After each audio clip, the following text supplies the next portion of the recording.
Living alone has its perks. You wake up when you feel like it, hang out at night, eat when you want, do what you want, when you want.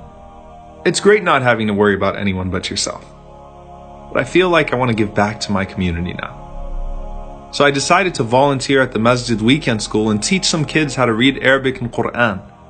Some of my fondest memories growing up were at weekend school, so this is going to be interesting considering it'll be my first time there not as a student, but as a teacher. I hope the kids don't do to me what I used to do to my teachers. Hopefully not, considering I'm friends with their dads.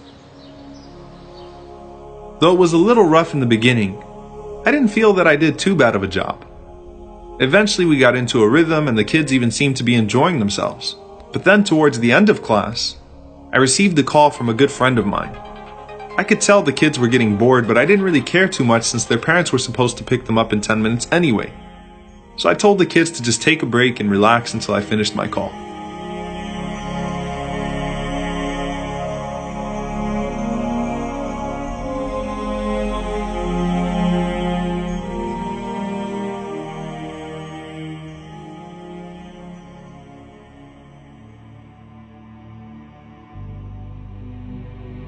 The call took longer than expected, and when I came back, I was surprised to see only one child there.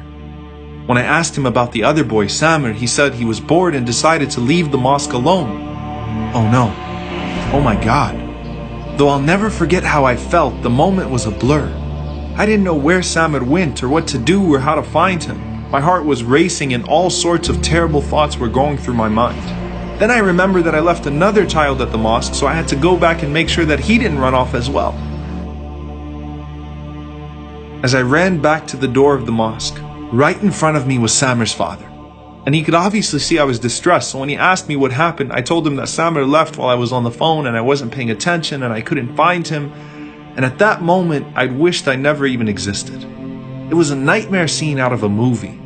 Though the boys were found, every time I think back to this incident, I get mad at myself for being so irresponsible and for not paying more attention to those kids. I knew that if I had been at work, I wouldn't have answered my phone in the first place. I obviously didn't know what it meant to be in charge of a couple of kids, and I seemed irresponsible in the eyes of Samir's father. He saw me as a teenager who needed to grow up, and he was right, and that was my last day with Samir. When he heard the story, my uncle told me to take it easy on myself, but to realize that responsibility is not limited to parenting or being a husband or a paid employee. We have to be careful with everything and everyone that Allah has put under our care, even if for a moment. The Prophet, peace be upon him, said, "Each of you is a shepherd, and each of you is responsible for his flock." And that day, those kids were my flock, and I failed them. Personal accountability is stressed throughout the prophetic tradition. And we usually think of it solely in terms of spiritual matters like worship and sin. But our social obligations are just as important as our individual ones.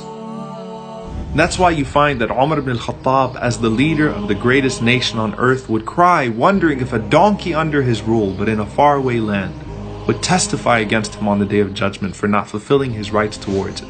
The Prophet, peace be upon him, stressed the importance of avoiding heedlessness, whether you were walking on the road and came across something harmful, or hosting a guest, or walking past a neighbor, to pay attention to the rights of people around you, and in fact your entire environment. And when people give you a task or trust you with something, don't disappoint them. Anas radiallahu anhu says that one time the Prophet, peace be upon him, sent me on an errand and I got caught up with the other kids and started playing with them. So the Prophet, peace be upon him, came to me and gently admonished me, lovingly saying, "Unais," which was my nickname, "have you delivered what I asked you to?" Rasulullah, what would you have said to me that day when I almost lost that child? You taught us to be better than that, and to treat every child as our own, every place on earth as our home, and every stranger like family. Sallallahu alayka ya Rasulullah.